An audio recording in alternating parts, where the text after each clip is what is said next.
रुक करना चाहती हूँ क्योंकि आप अभी देखिए अंता में ही मौजूद हैं और पोलिंग बूथ पर आप मौजूद हैं। अभी वहां पर क्या तस्वीरें नजर आ रही हैं? क्या जो मतदाता है वो पहुंच रहे हैं मतदान करने के लिए?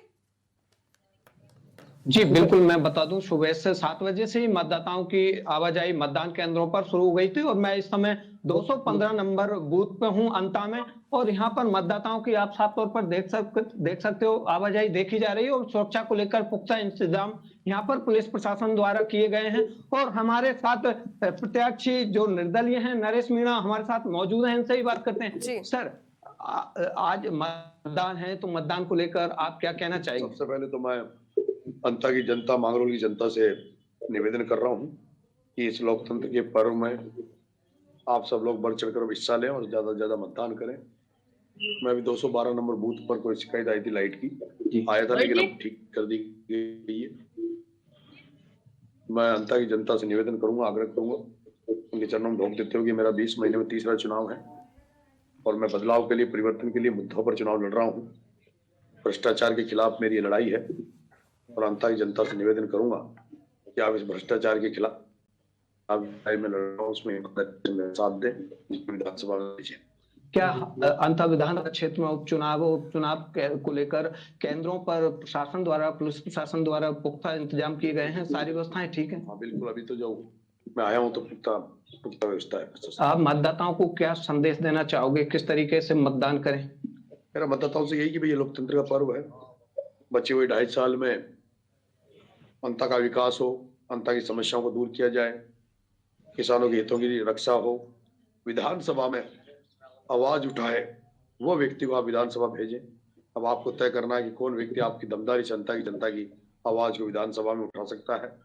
कौन गांव-गांव में जो समस्या है, चाहे शमशान घाट के रास्ते बंद हो, चाहे कई गांव जो डूब क्षेत्र में आए हुए हैं, आज भी बरसों से परवन व्रत परियोजना का पानी का इंतजार कई गांव कर रहे हैं।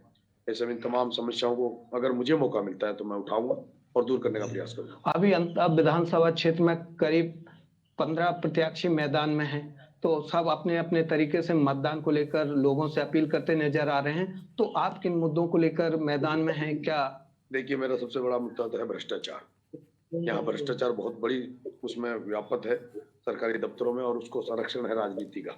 विशेष रूप से प्रमोद जन भाई जो यहाँ कांग्रेस के नेता है, उन पर पूरा वो खुद का भ्रष्टाचार में लिप्त है, बदनाम है, और अंता की जनता को कहीं न कहीं उन्होंने इस मामले में बदनाम किया है। ऐसे में जनता चाहेगी कि भ्रष्टाचार के खिलाफ जो मैंने लड़ाई लड़ी है, हर मुद्दे पर, हर मंच पर मैंने भ्रष्टाचार के खिलाफ बोला हूँ, जो मेरी मदद करेगी।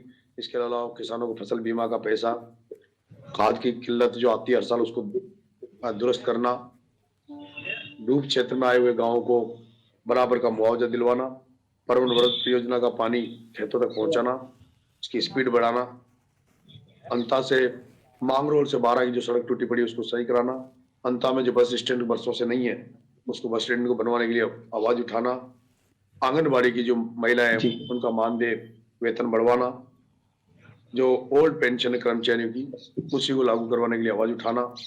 ऐसे तमाम मुद्दे हैं, जो भी समस्या है। आपके विधानसभा क्षेत्र में 15 प्रत्याशी मैदान में हैं, लेकिन त्रिकोणीय मुकाबला भाजपा, कांग्रेस और आपके बीच रहेगा निर्दलीय। तो आप इसको किस तरीके से देखते हो? कैसा क्या रहेगा चुनाव? जिस तरह से मैंने प्रचार में लोगों का मुझे आशीर्वाद, जन समर्थन मुझे मिला है, उससे मुझे उम्मीद है कि मेरे 20वें महीने में तीसरा चुनाव है। 2 चुनाव में हार चुका हूँ और इस बार जनता निराश नहीं करेगी। इस बार मुझे जनता वोट देकर 2.5 साल के लिए मुझे मौका देगी। कई जगहों पर कुछ अलग अलग तरह की अफवाहें देखी जा रही हैं मतदान को लेकर। कहीं कल ही बताया था, कहीं पैसे बांटे गए, इस तरीके का कहीं आज ऐसा कुछ नजर नहीं आ रहा है क्षेत्र में? रात भर धांधलियां चली, कई जगह दारू और पैसे बांटा गया भाया के द्वारा। 20-25 लाख रुपए कल पकड़े गए थे, लेकिन प्रशासन द्वारा उनको सार्वजनिक करना चाहिए ताकि जनता को पता लगे कि कौन धनबल का उपयोग कर रहा है, कौन शराब का उपयोग कर रहा है, कौन धांधली करके वोटों को अपने पक्ष में करना चाह रहा है। उसको प्रशासन को क्लियर कर देना चाहिए ताकि जनता को पता लगे कि कौन दुरुपयोग कर रहा है और कौन आचार संहिता का उल्लंघन कर रहा है। लेकिन अभी फिलहाल तो क्षेत्र में सभी मतदान केंद्रों पर सुरक्षा व्यवस्था के पुलिस प्रशासन द्वारा इंतजाम ठीक है। मेरे को भी पता लगा कि एक सांतली गाँव है जहाँ पर लोगों ने बहिष्कार कर रखा है। मेरे को यहाँ भी पता लगा था, लेकिन यहाँ पे दुरुस्त है, कोई दिक्कत नहीं है। तो ये थे हमारे साथ निर्दलीय प्रत्याशी नरेश मीणा, जो मतदान केंद्रों पर पहुंच रहे हैं और मतदाताओं से अपने पक्ष में मतदान करने की अपील करते नजर आ रहे हैं।